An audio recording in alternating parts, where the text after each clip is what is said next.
Hi, welcome to my channel. So on today's video I'm going to be teaching you how to make this beautiful rose. So the first thing you're going to do is to get a circular something, like a piece of circle, to cut out the size of whatever it is you want to use as the base. If you don't have that piece of circular material, you can just fold your fabric in four, and then just from one sharp point you measure. Like this particular one I worked with 4 inches each to give me this size. So 4 inches from one, the same way we did for flails, as if you're cutting out a width of flace or something. So the width or radius you're going to use for this one is just 4 inches. So you just cut it round, and then you cut your fabric. You cut two pieces of fabric, you cut two pieces of medium gum stay, then you iron them together. After you iron them together, you stitch them together, front side facing the front side, using half an inch. And you just leave a small space to turn up with. So this is me done. This is me after ironing it. I'm trimming it off, and it's very important that you trim it off so that your finishings will be very clean. So after stitching it, you're going to have these two openings. Like, you're going to have an opening from one end to the other. Make sure that before you start having the opening, you lock your stitch on both ends, and then you push it out from that end and turn it to the right side. Push it out with a sharp object. Take it to the ironing table and iron it nicely.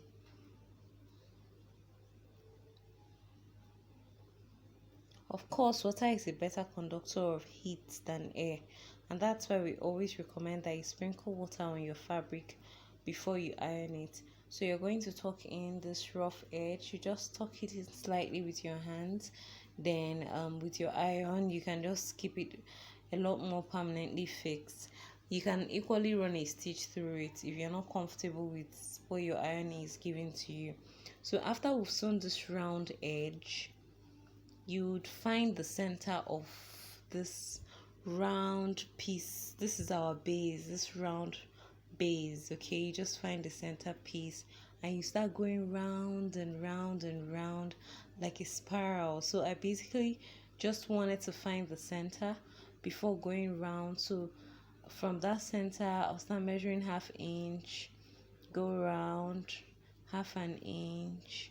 You keep going round. So we keep going round until we get to the very end, and that's just going to serve as the base where we're going to place the other fabric that will be pleated or gathered, or whatever it is the case may be, the fabric that will eventually form the rose. So okay, there's this part you really need to pay attention to, the parts where we stop the spiral lines. So the spiral line has to stop eventually, so you just connect it onto the other spiral line. Like, that's the ending point, that's the stop point here. So that's the stopping point. So you have to know that part, because that's where you're going to start gathering your roses from. So you want to get how long you want the inside of your rose to be. You can just go ahead and measure around this, then maybe multiply it by 2 for gathers or for plates. So the next thing we do is that we get our piece of fabric. Please, it's not absolutely compulsory that you use a medium gum stay, but I just realized that I was out of medium gum stay very late, and I really needed to make this video. So it's not compulsory you need a medium gum stay, but if you have a medium gum stay, just iron it all through your fabric, the fabric that you're going to use. For this particular fabric, I worked with 16 by 16.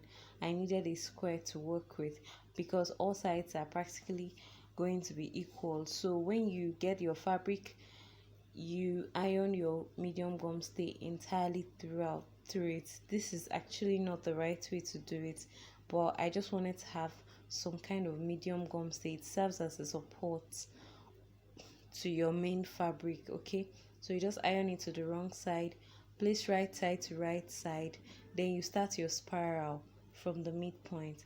This time around, my spiral is going to be 3 inches. So I'm using 3 inches because that's how wide I want it to be. I need it to be about 2 inches when I'm done stitching eventually. You can choose 2 inches, you can choose three.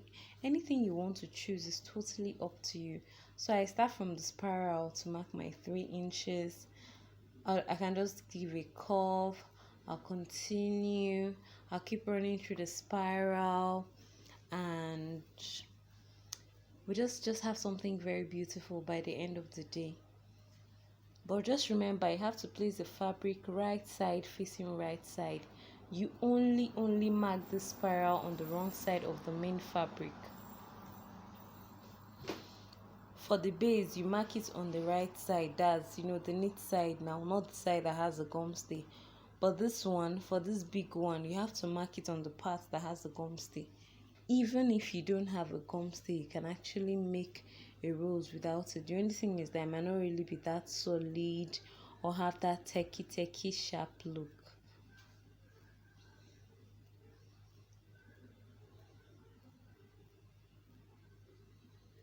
So you just keep taking your tape round and round and round and measuring 3 inches round and round the circle.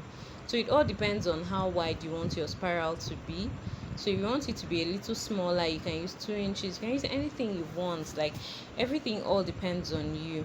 So when you want the spiral to end, you just go ahead and connect it back to the circle. That's the circle, the step before it. Then you cut off your pieces of fabric all around, and then before you start cutting out the spiral itself.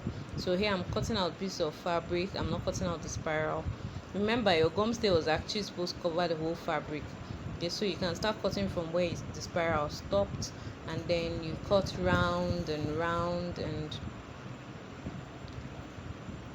gradually I'm getting to the end. I want to have a very sharp point, so I'll just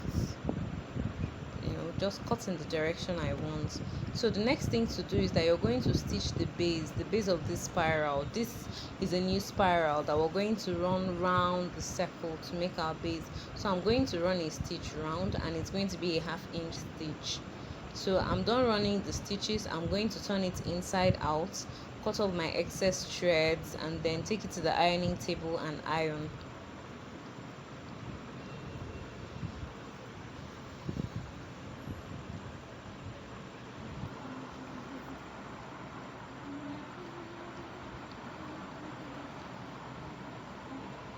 So after ironing it, I'll now top stitch the uppermost area so that I won't have to struggle with shifting and all that when I want to stitch it round. So when I want to stitch round, I'll start from the end of the rows, like the spiral I marked on the base. This one now, this point, that's where I'll start.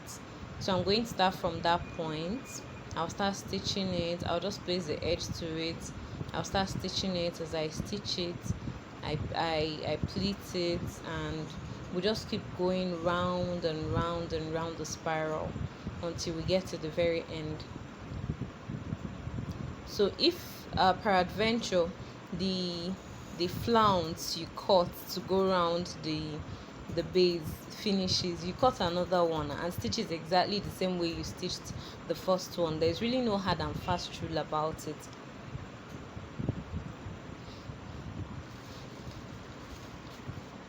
So you start pleating. The pleat interval all depends on you. You don't want to pleat too closely, you don't want to pleat too far. Everything depends on your personal sense of style and then the kind of design you want to accomplish. So if you notice from this one, I didn't pleat so much. I didn't want to. So that's the look I wanted. So if you want to pleat much, it still gives you a kind of different look. So you can try it out, try out different variations, and that says it.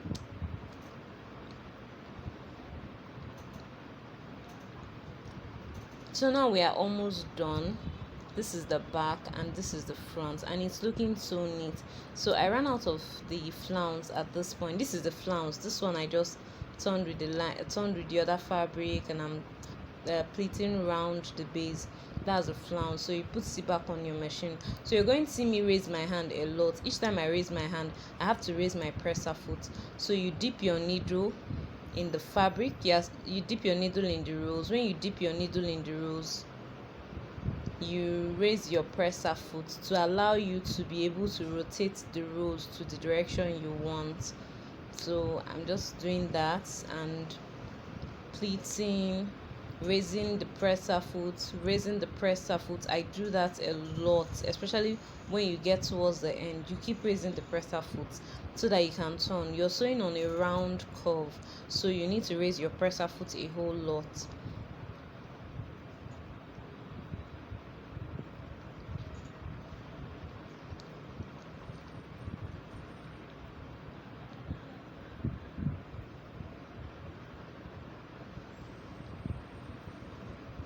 So towards the end, this is the edge of the spiral that I'm going to use for the finish, so that I can have, that cute inner rose effect. So I'll just roll it. Let me just be sure that it works through that place.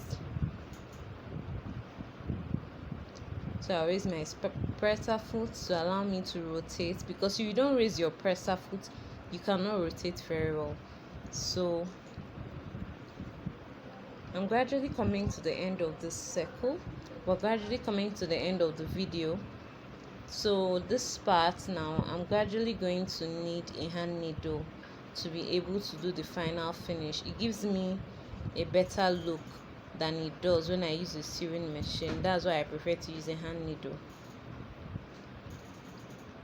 So at this point, I'll disengage the ropes from the machine.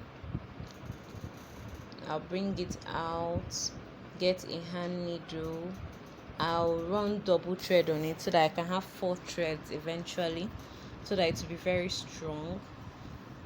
So you just rotate that last part exactly the way you want it.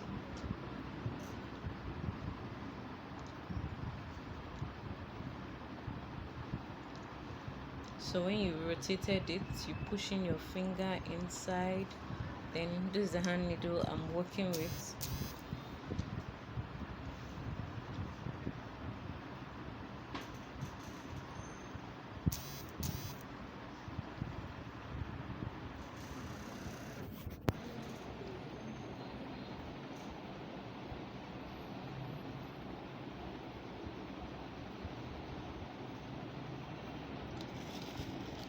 So you tack it down. So from the top, if you want to start from the top, fine. If you want to start from the under, still fine.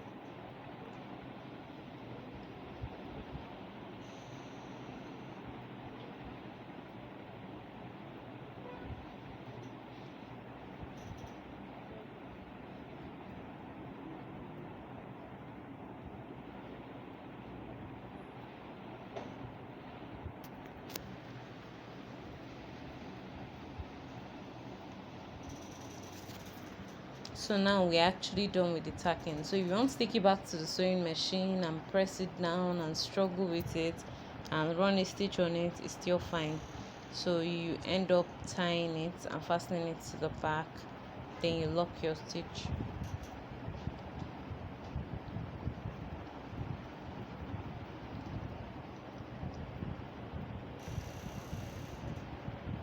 Okay, so we're done with this rose. So try out yours. Send a picture of yours, send a video. I'd like to see what you came up with. Thank you for watching. See you in the next video.